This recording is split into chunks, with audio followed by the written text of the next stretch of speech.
Donasi dakwah Yufid. Yuk berikan amal jariah terbaik Anda untuk dakwah dan pendidikan Islam.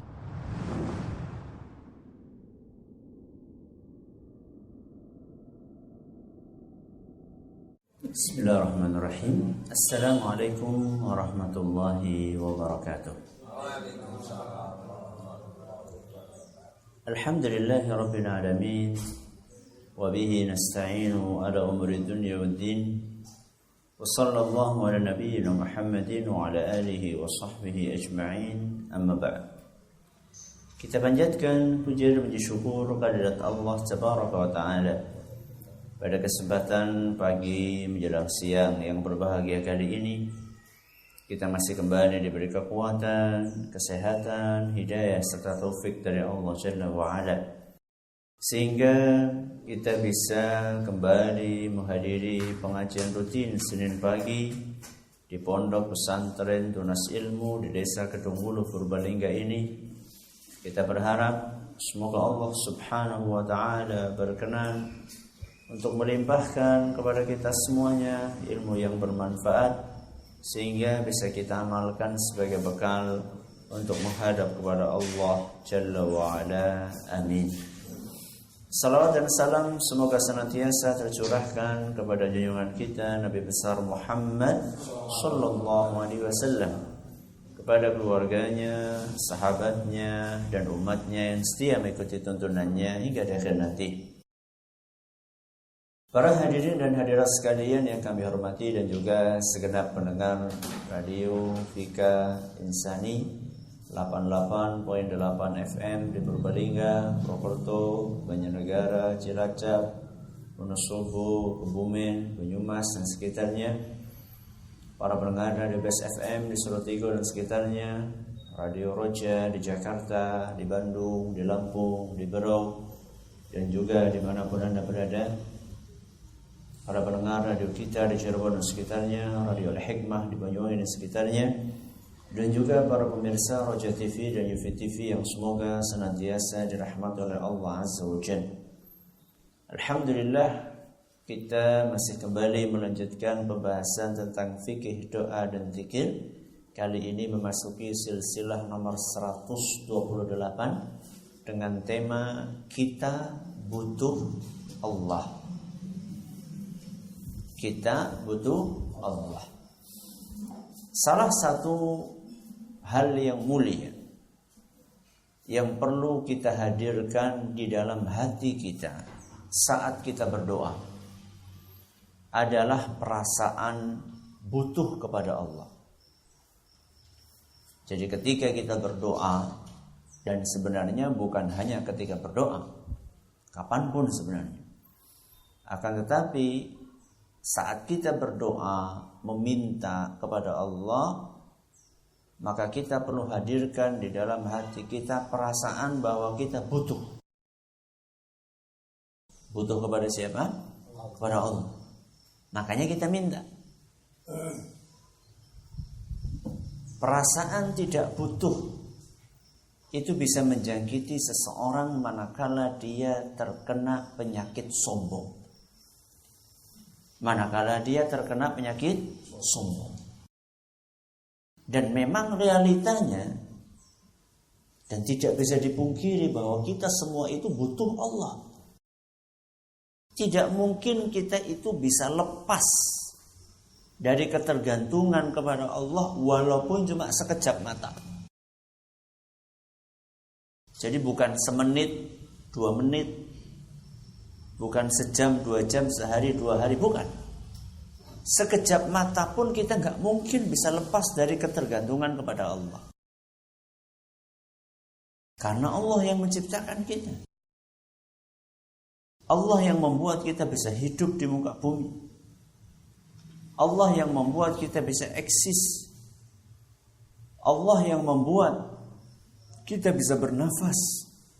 Allah yang membuat kita bisa melihat, mendengar, berbicara, jantung kita berdetak, nadi kita berdenyut. Itu semua yang membuat adalah Allah Azza wa Jalla. Maka apapun yang dikehendaki oleh Allah pasti terjadi.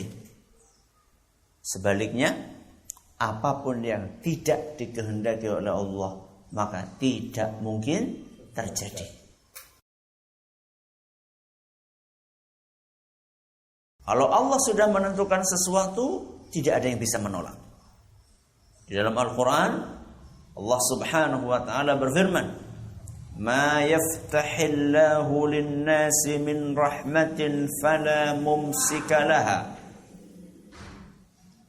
Rahmat apapun yang telah ditetapkan oleh Allah untuk diberikan kepada manusia, maka tidak ada yang bisa menahannya. Tidak ada yang bisa menghalanginya. Sebaliknya, wa ma yumsik fala mursilalah fala mursilalahu min ba'dihi. Dan apapun yang ditahan oleh Allah, maka tidak ada yang sanggup untuk bisa melepasnya.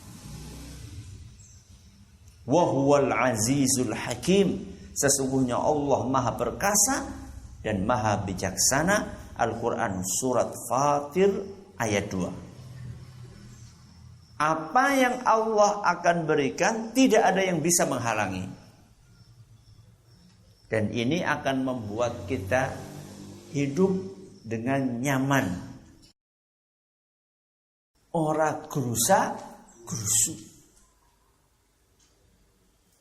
Pernah suatu saat, beberapa tahun yang lalu, kami naik bus. Ya. Naik bis dari Purwokerto ke Purbalingga. Bus itu jurusan Banjarnegara. Ya. Dan terkenal di daerah kita bahwa bus tersebut bus yang memang Masya Allah super nopo, super cepat, salip-salipan.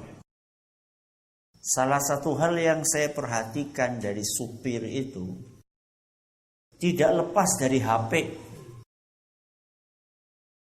Selalu calling-callingan. Bus nomor sekian sudah sampai mana? Bus nomor sekian sudah sampai mana? Berapa meter lagi? Terus sepanjang jalan seperti itu. Seakan-akan dia takut sekali kalau jatah penumpangnya itu diambil oleh yang lainnya. Dan kayaknya perilaku seperti itu dia lakukan selama dia narik. Mulai dari pagi sampai sore, kalau nariknya sampai sore. Dan saya tidak bisa bayangkan bagaimana perasaan hatinya. Apakah dia bisa tenang saat mencari rezeki seperti itu? Kalau memang itu jatah yang akan didapatkan, tidak akan lepas kok. Ya. Contoh misalnya, dia ngebut dan berusaha untuk tidak disalip oleh rekannya. Harapannya adalah kalau ada penumpang yang menunggu di pinggir jalan, maka dialah yang akan mendapatkan penumpang itu. Itu kan pola pikirnya kan seperti itu. Pokoknya jangan sampai saya disalip, sehingga kadang-kadang kalaupun berhenti mengambil penumpang, itu belum sampai berhenti total, sudah jalan lagi. Jadi kadang-kadang kaki kita itu ketinggalan satu. Ya, baru naik satu sudah ya, karena apa? Takut ya, kedahuluan oleh sopir yang lainnya, oleh bus yang lainnya. Dia berasumsi, dia kira bahwa kalau sampai kesalip nanti penumpang yang ada di depan diambil sama yang menyalip. Kalau penumpang itu memang sudah jatahnya kita, Allah sudah menakdirkan penumpang itu bakalan diambil sama jenengan. Walaupun disalip oleh 1, 2, 3, 5, 10 bis, ya tetap penumpang itu akan naik kepada bisnya dengan. Kok bisa Ustaz? Oh ya, sangat bisa. Saya kasih ilustrasi. Seorang penumpang sudah ditakdirkan oleh Allah, penumpang A bakalan naik bis B. Bakalan naik bis B. Maka penumpang itu kemudian nunggu di pinggir jalan. Nunggu di pinggir jalan, penumpang A. Kemudian ada bis B. Dari jarak sekitar 1 kilometer sudah berjalan. Si A ini bakalan oleh Allah ditakdirkan jadi penumpangnya bis B. Ternyata bis B ini disalip oleh bis C. Apakah penumpang A itu bakalan naik bis C? Kalau Allah sudah takdirkan penumpang A bakalan naik bis B, tidak akan pernah diambil sama bis C. Loh Ustaz, secara logika sangat mungkin. Lawang kesalip. Allah subhanahu wa ta'ala mudah sekali untuk membuat penumpang A ini sudah di pinggir jalan. Tahu-tahu, aduh, kiana sing ketinggalan nang omah. Apa yang ketinggalan? Macam-macam. Mungkin ketinggalan tasnya, mungkin ketinggalan dompetnya. Gak ada yang ketinggalan, cuman kebelet.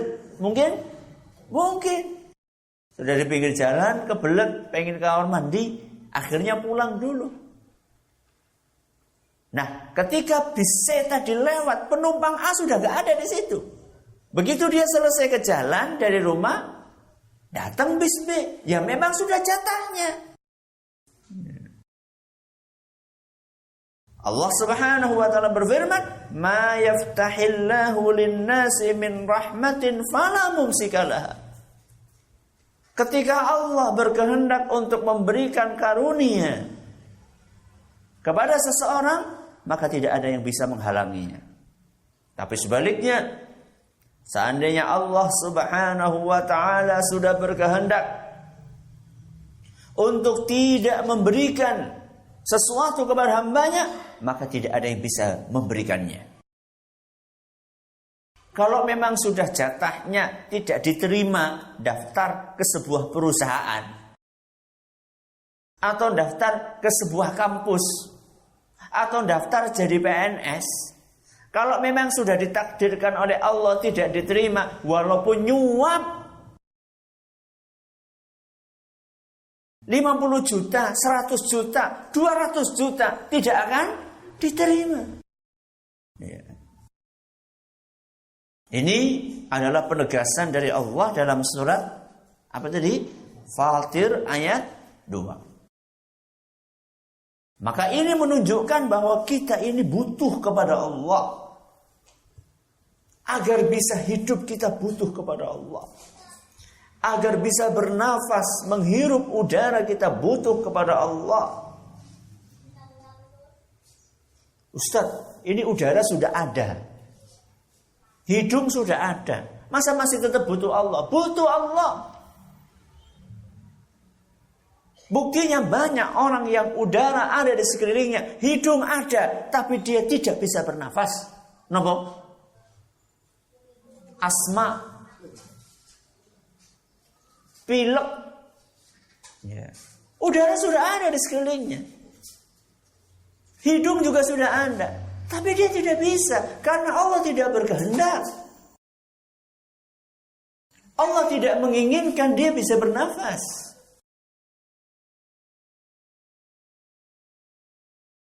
Wah, masa Ustaz, makanan sudah ada, siap di atas piring. Tangan juga sudah ada, mulut sudah ada. Masa saya nggak bisa makan? Mungkin nggak? Makanan sudah siap, tangan sudah ada, mulut sudah ada, ujuk-ujuk nggak bisa makan. Mungkin? Nopo? Macam-macam. Mungkin stroke.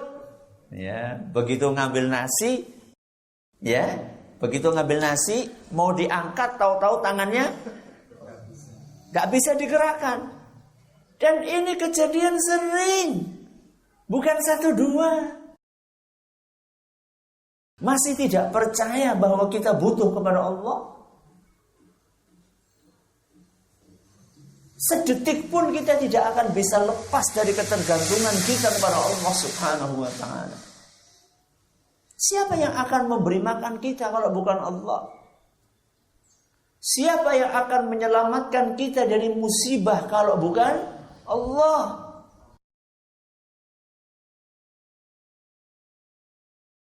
Pernah kita mendengarkan berita ada kecelakaan satu bis. Na'udzubillah min dzalik, penumpang misalnya 40, 39 semuanya meninggal kecuali 1. Padahal yang 1 itu bayi.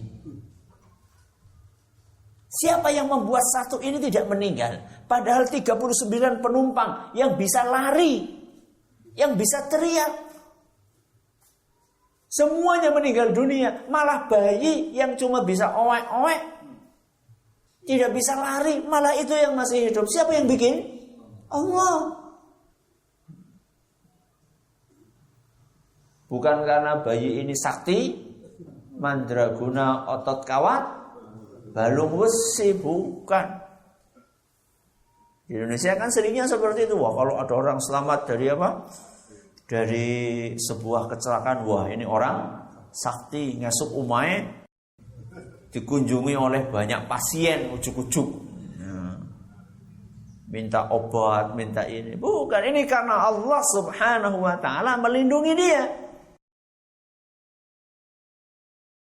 Makanya di dalam salah satu ayat Al-Quran, surat Fatir juga, cuman ayatnya ayat 15, Allah Subhanahu wa ta'ala berfirman, ya ayyuhan nas antumul fuqara'u ilallah. Wahai para manusia, kalian semuanya fakir. Fakir niku napa? Butuh. Kalian semuanya butuh kepada Allah Subhanahu wa ta'ala. Imam Ibnu Katsir ketika menafsirkan ayat ini, beliau menjelaskan bahwa manusia itu butuh kepada Allah fi harakatihi wa sakanatihi. Manusia itu butuh kepada Allah ketika sedang beraktivitas maupun ketika sedang tidak beraktivitas. Ketika sedang bergerak maupun ketika sedang diam. Mungkin kalau bergerak kita bisa langsung cepat paham ya. Bergerak butuh Allah. Kaki melangkah butuh Allah, makan butuh Allah, itu kan bergerak. Tapi masa diam kita butuh Allah? Ketika kita sedang diam kita butuh Allah? Butuh. Betapa banyak orang yang pengen diam gak bisa diam. Ya. Betapa banyak orang yang pengen diam gak bisa diam. Karena Allah menghendaki dia gak bisa diam. Contoh adalah sebagian orang yang tangannya ini gak bisa didiamkan. Selalu apa? Selalu gerak terus. Seperti seorang yang diuji oleh Allah dengan sakit namanya apa? Parkinson apa ya? Kalau nggak salah ya, penyakit di syaraf ya. Karena sering terkena benturan. Atau kena benturan kemudian mengefek kepada syarafnya. Orang yang terkena penyakit ini, dia mau gak mau akan terus bergerak. Padahal dia pengennya diem. Mau diem pun butuh kepada Allah Subhanahu wa ta'ala. Apalagi kalau kita mau berpikir lagi, bahwa diem itu kan cuma diem anggota tubuhnya. Apakah ketika seorang duduk diam seperti ini, berarti jantungnya juga ikut diam? Nah kalau ikut diam ya sampun, tamat, selesai, the end, rahimahullah, sudah. Maka Imam Ibnu Katsir ketika menafsirkan ayat tadi, antumul fuqara'u ilallah, kalian semuanya fakir kepada Allah, butuh kepada Allah. Imam Ibnu Katsir menerangkan bahwa kebutuhan kita kepada Allah baik ketika kita sedang bergerak maupun sedang tidak bergerak, sedang beraktivitas maupun sedang tidak beraktivitas. Wallahu huwal ghaniyul hamid. Sesungguhnya Allah itu maha kaya dan maha terpuji. Allah maha kaya sehingga tidak butuh kepada para hambanya. Dan Allah maha terpuji sehingga apapun yang Allah lakukan, apapun yang Allah ucapkan, apapun yang Allah takdirkan, apapun yang Allah syariatkan, apapun yang Allah tetapkan, semuanya terpuji. Tidak ada yang tercela sedikit pun. Berbeda dengan manusia. Ya. Manusia itu sekalipun namanya terpuji, namanya bagus.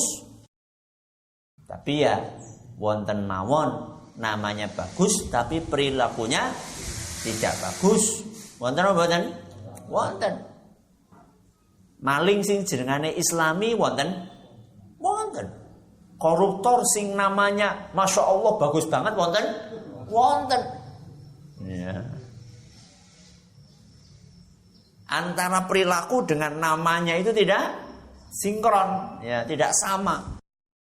Allah Subhanahu wa taala Al-Ghaniyul Hamid, maha kaya, maha terpuji, betul-betul terpuji. Tidak ada yang tercela sedikit pun. Perbuatannya tidak ada yang tercela, perkataannya tidak ada yang tercela, ketetapannya tidak ada yang tercela, syariatnya tidak ada yang tercela, takdirnya tidak ada yang tercela. Walaupun kadang-kadang kita merasa sakit atau merasa takdir itu pahit, itu kembalinya kepada kita. Karena keterbatasan otak dan pemahaman kita tentang hikmah di balik takdir yang kita rasakan pahit tadi.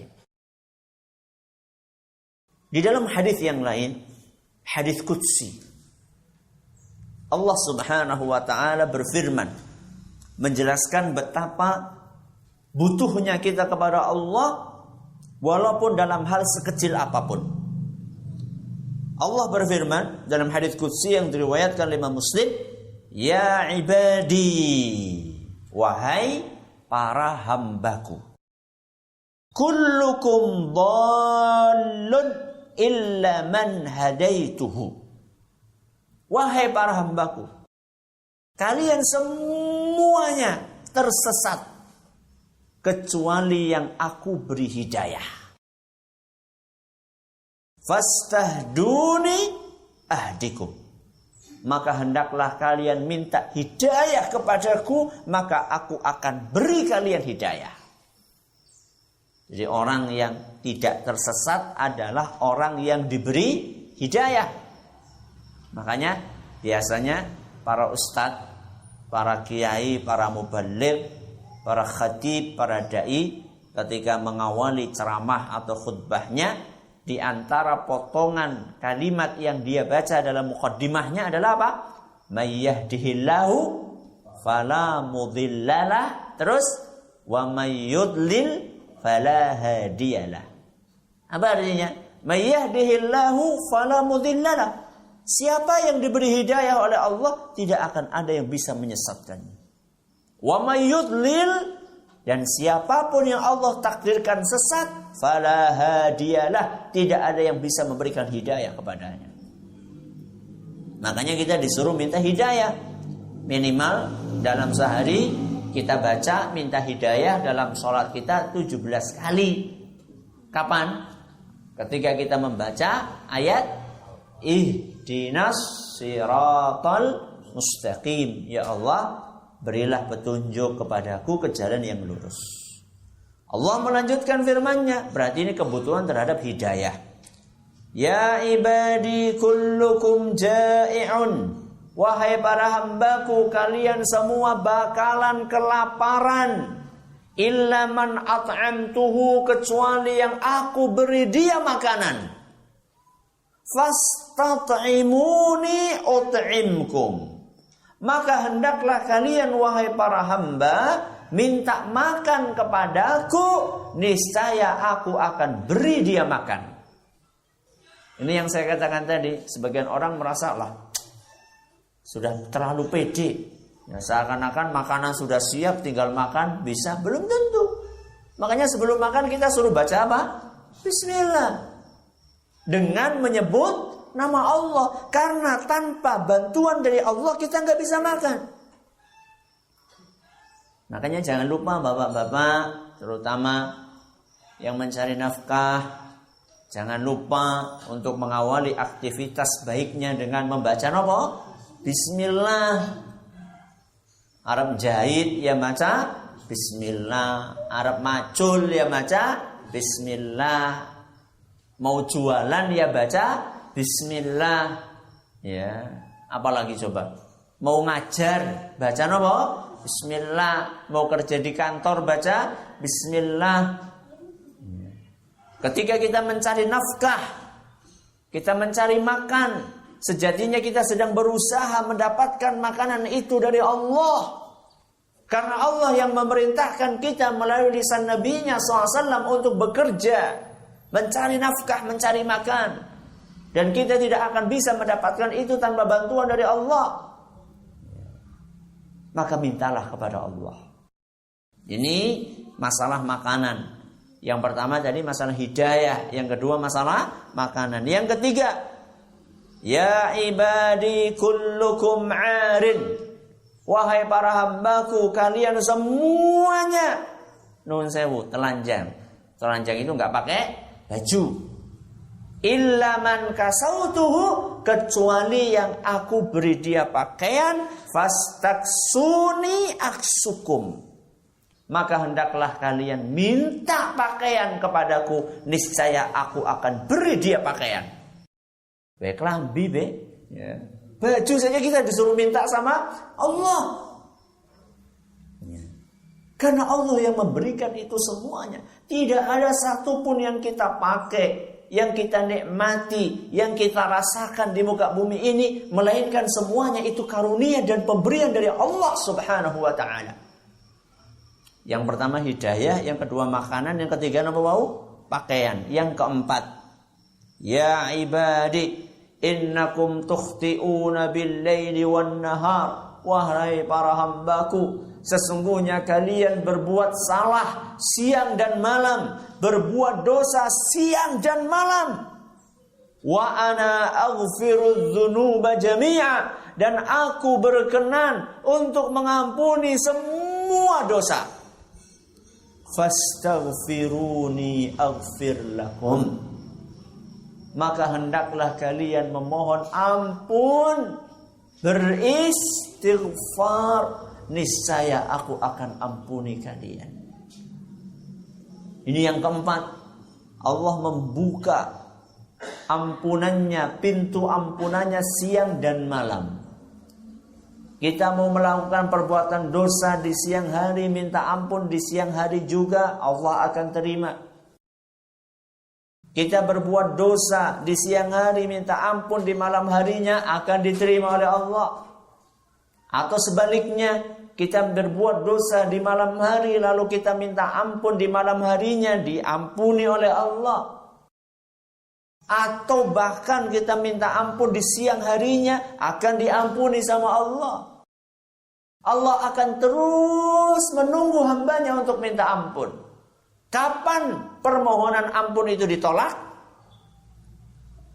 Ketika nyawa sudah sampai di kerongkongan.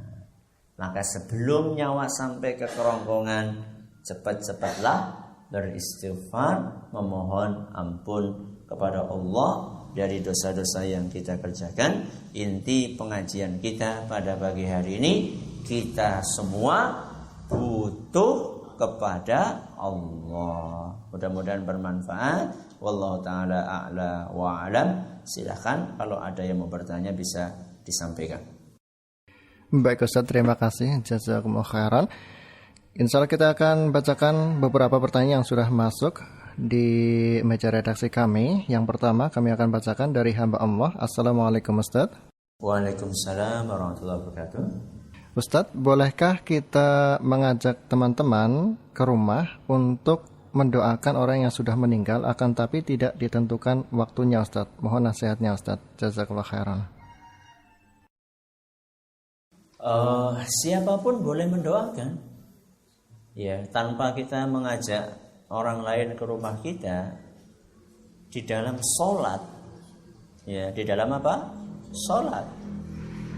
Itu dia sudah mendoakan, seandainya yang didoakan itu orang soleh. Coba perhatikan baik-baik ketika kita membaca tahiyat di dalam sholat kita. Assalamu alayna wa ala ibadillahis sholihin. Apa artinya? Assalamu alayna, mudah-mudahan kita semua selamat. Berarti kan mendoakan diri sendiri supaya selamat. Terus siapa lagi? Wa ala ibadillahis sholihin, dan mudah-mudahan hamba-hamba Allah yang soleh akan selamat. Dan ini dilakukan oleh setiap muslim yang mau sholat. Ya, dia akan mau tidak mau akan membaca doa tersebut. Sehingga walaupun dia di rumahnya sendiri-sendiri dan tanpa kita minta, ya, tanpa kita minta, otomatis dia akan mendoakan. Otomatis dia akan mendoakan. Wallahu a'lam. Ya. Ya, terima kasih Ustaz. Jazakumullah khairan. Yang berikutnya kita bacakan dari hamba Allah. Assalamualaikum warahmatullahi wabarakatuh. Waalaikumsalam warahmatullahi wabarakatuh.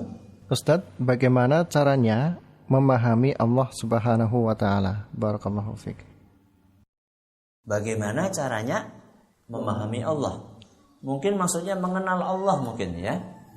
Kalau maksudnya mengenal Allah, maka para ulama kita menjelaskan antara lain oleh Imam Ibnul Qayyim rahimahullahu taala bahwa mengenal Allah itu bisa dengan dua cara. Bisa dengan dua cara.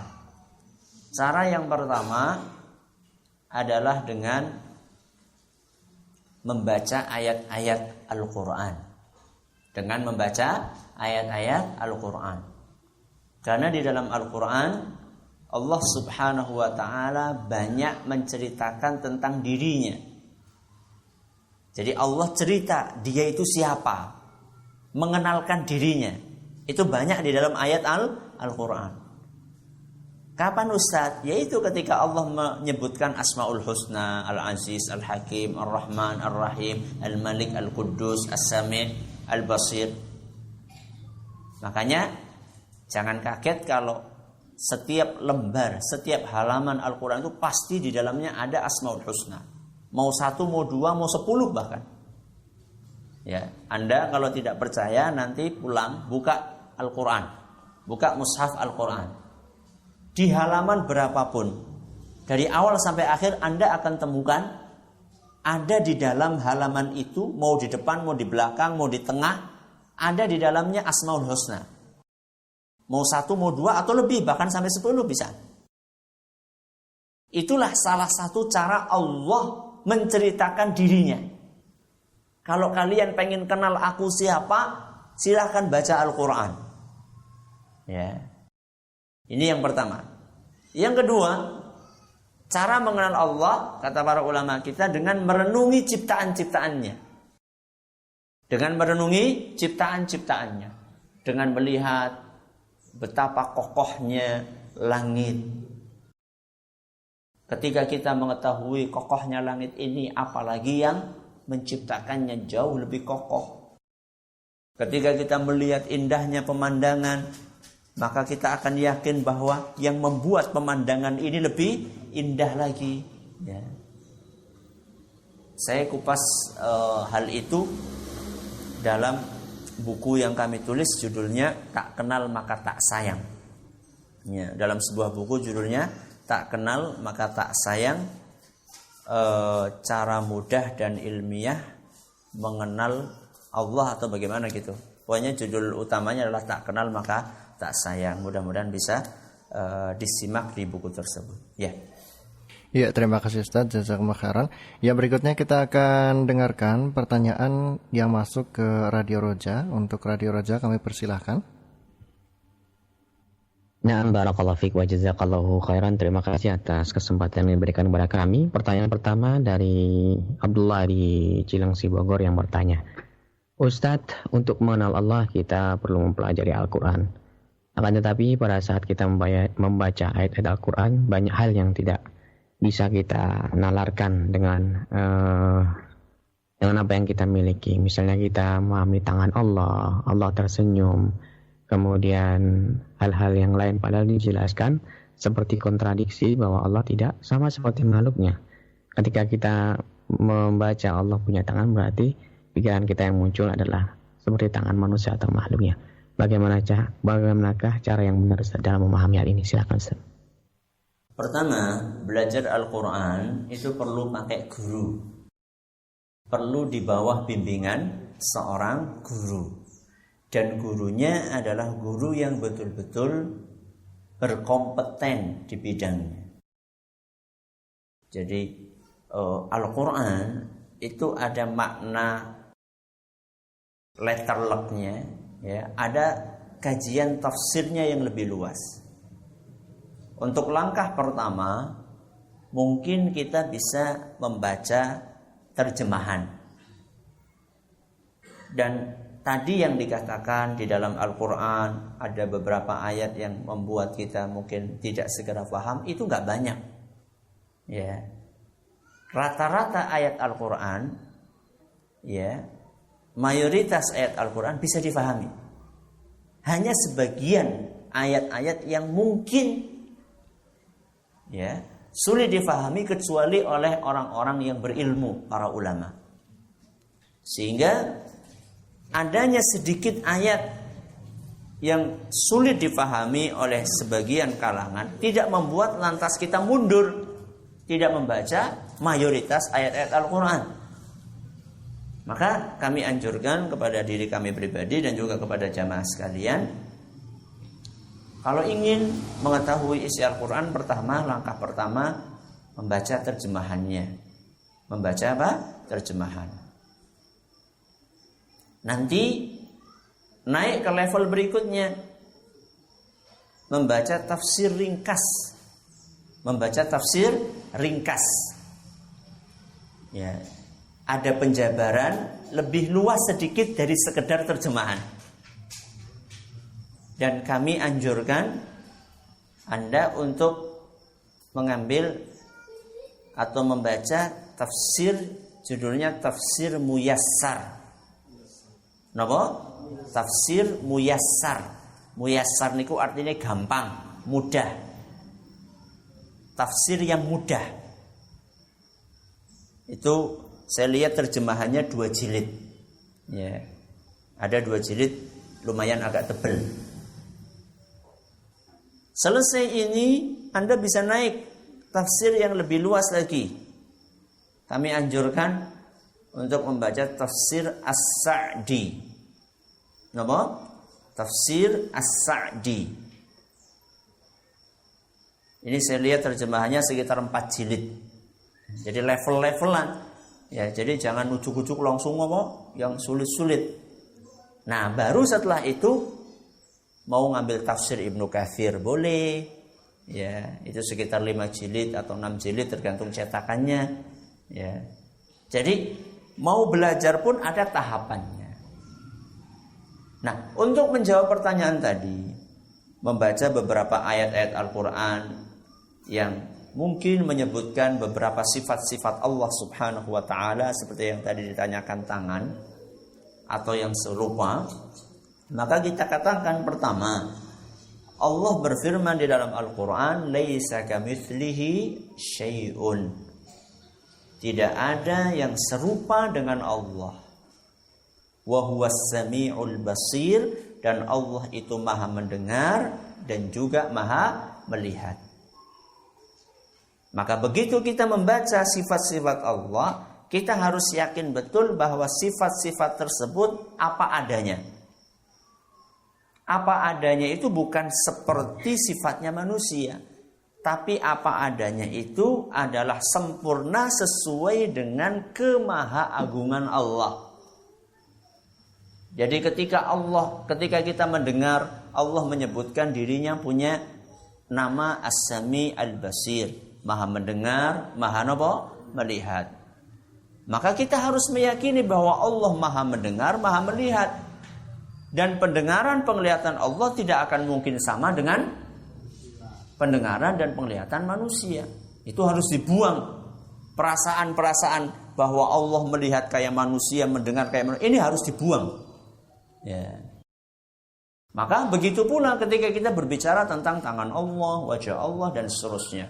Allah memiliki tangan sesuai dengan kemampuan, kekuasaan, keagungan, dan tidak mungkin mirip dengan tangannya manusia.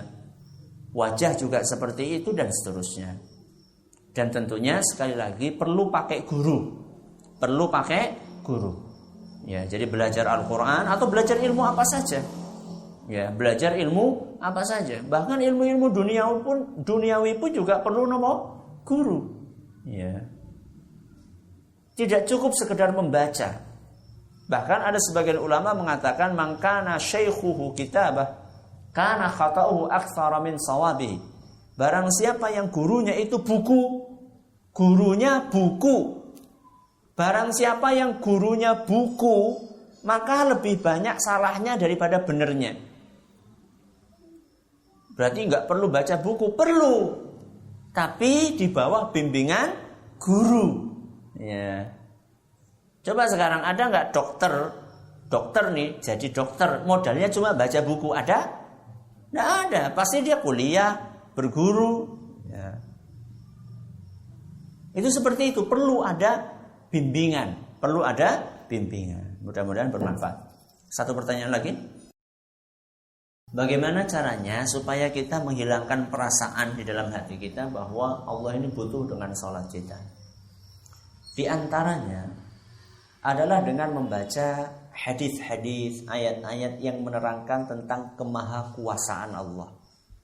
Contoh misalnya, di dalam sebuah hadis Allah Subhanahu wa taala menjelaskan, hadis qudsi, Allah Subhanahu wa taala menjelaskan, andaikan seluruh manusia, law anna awwalakum wa akhirakum wa insakum wa jinnakum kanu ala atqa qalbi rajulin minkum ma zada dzalika fi mulki syai'a.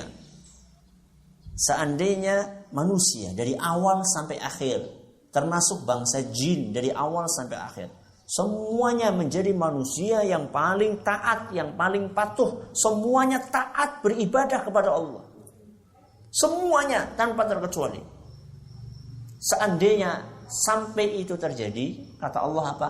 Sesungguhnya hal tersebut sama sekali tidak menambah kekuasaanku sedikit pun.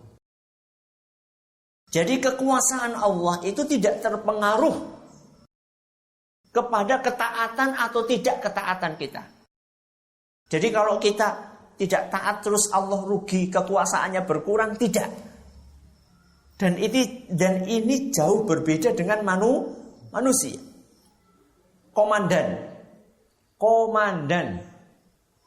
Komandan itu akan kuat karena punya pasukan.